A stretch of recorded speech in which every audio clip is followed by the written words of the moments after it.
प्रफुल्ल पटेल, चिराग पासवान, हरसिमरत कौर। ये वो तीन बड़े नाम हैं जिनके केंद्र में मंत्री बनने की चर्चा होने लगी है।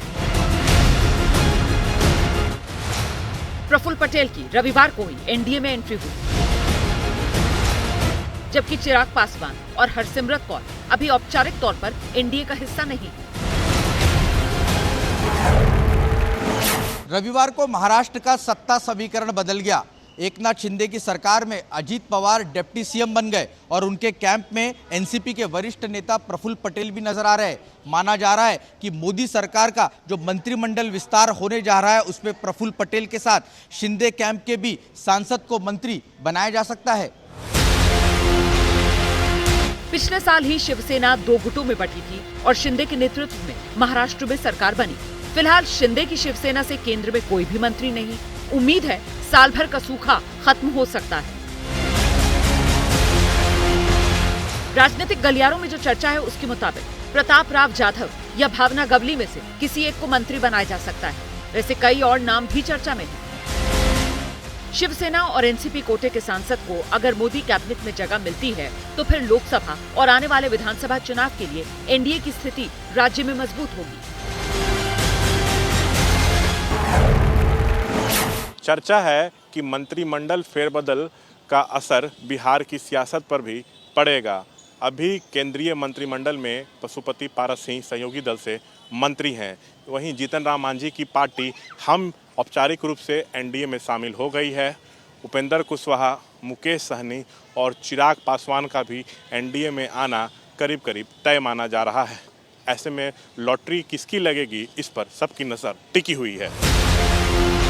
राजनीतिक गलियारों में चर्चा लंबे समय से हो रही है कि चिराग पासवान को मोदी कैबिनेट में जगह मिल सकती है। हालांकि इसको लेकर अभी चिराग पासवान या उनकी पार्टी की तरफ से कुछ नहीं कहा गया, लेकिन माना जा रहा है कि चिराग केंद्र में मंत्री बनेंगे। वैसे ख्वाहिश तो उपेंद्र कुशवाहा से लेकर जीतन राम मांझी तक की भी होगी।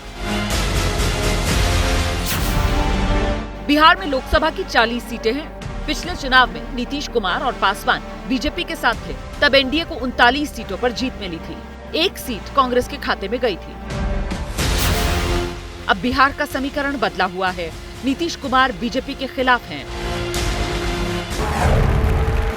पंजाब में भी बीजेपी को मजबूत सहयोगी की तलाश है और माना जा रहा है कि अकाली दल की एनडीए में वापसी हो सकती है।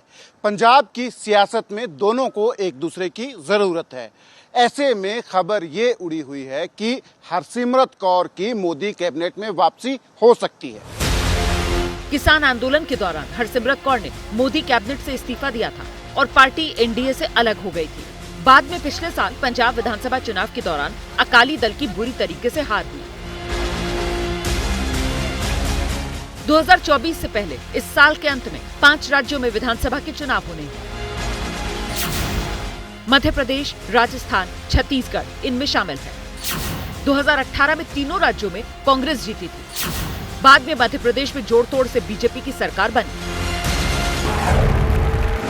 मोदी मंत्रिमंडल में यदि फेरबदल होता है तो इस साल जिन राज्यों में चुनाव है वहां का प्रतिनिधित्व तो बढ़ सकता है। यानी राजस्थान और मध्य प्रदेश से केंद्रीय कैबिनेट में ज्यादा कोटा हो सकता है। नए चेहरे सामने आ सकते हैं। अब नए चेहरों पर सबकी निगाहें हैं। राजनीतिक गलियारों में जो चर्चा है उसके मुताबिक मंत्रिमंडल फेरबदल का असर यूपी की सियासत पर भी दिख सकता है। दिल्ली का रास्ता यूपी से होकर जाता है। चर्चा है यहाँ से भी कुछ चेहरों की अदला बदली हो सकती है। मंत्रिमंडल फेरबदल की चर्चा के बीच यूपी बीजेपी अध्यक्ष भूपेंद्र चौधरी दिल्ली पहुंचे हुए हैं। मंत्रिमंडल फेरबदल के साथ संगठन में भी बदलाव होने वाला है।